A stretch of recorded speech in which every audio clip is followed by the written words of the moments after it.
All right, here we go. We are playing some chess. We're going to play a collie system, and we're going to focus today on a thing called imbalances, which is a kind of a pre-strategy concept to keep in mind. So imbalances basically are what they say on the tin. It's areas on the board or in material where there is an imbalance, where some side, one of the teams has a different component set up than the other team. So it could be your pawn structure is imbalanced, it could be your material is imbalanced if you have more or less material than the other person, but oftentimes it's a lot more subtle. It's about you having a weakness somewhere on the board and they have a weakness somewhere else on the board, and what you can do to emphasize their weakness and de-emphasize your own weakness. So today we're going to be looking at imbalances as a precursor to forming a plan. Plans are a little bit vague and a little bit hard to just like come up with as if it came to you in a dream, but imbalances are a very practical, like technical thing that you can look for that help you make a plan. So it's kind of a nice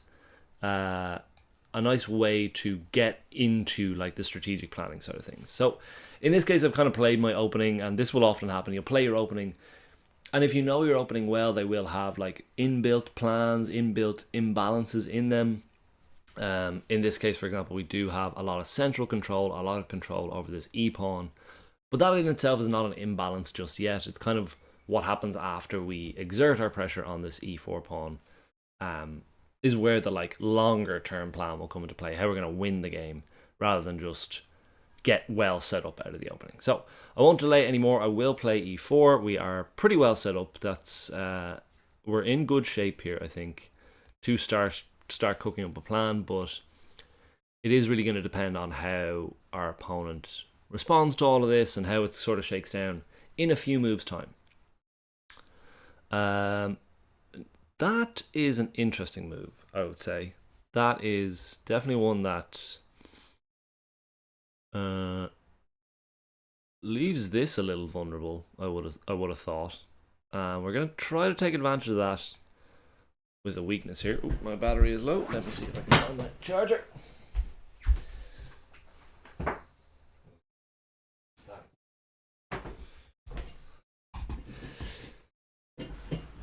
Okay. As soon as we make our next move, I have to run into the other room and get my charger because we are on critical levels here. But that's okay. Chess is all about balancing the variables. So that's a pretty good move.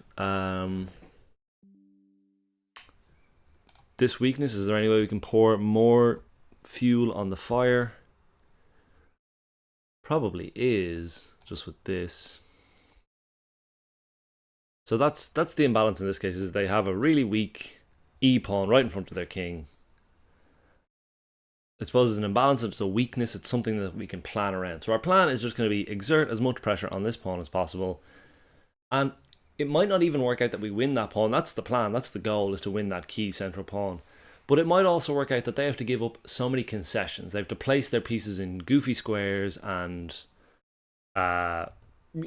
sacrifice other elements of their development so that we can win that pawn. Or it could just happen that they just blunder the pawn as well. So that's when it goes real well. That's when it goes really nicely.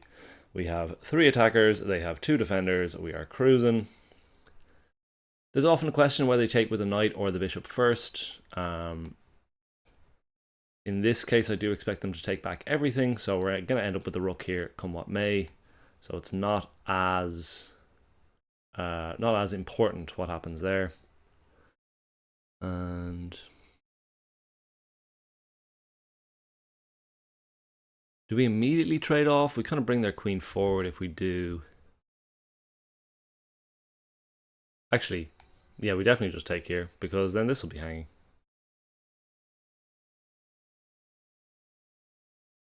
And yeah, we can just take there, that's fine.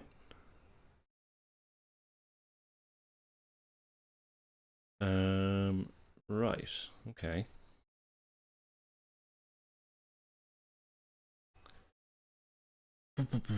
Want to turn the screw here, want to turn the screw for sure. Don't necessarily want to just trade off queens.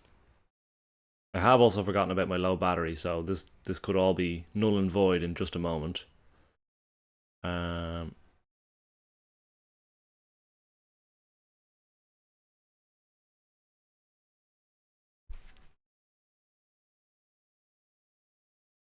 Okay, you know what? We might actually trade queens. We might actually trade queens. We are up a significant amount of material. Don't necessarily want to muck about.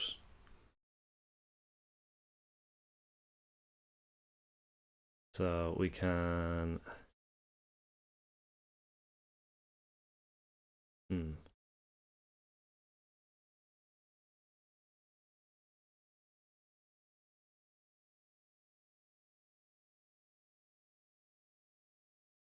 Yeah, let's do this, because I think we can sort of force the trade of queens here. With a little move like this. Threatening checkmate. And hitting the queen. I hope. Okay. Should be okay. This is trouble, but it's not enough trouble to get furious about, because we have this checkmate threat.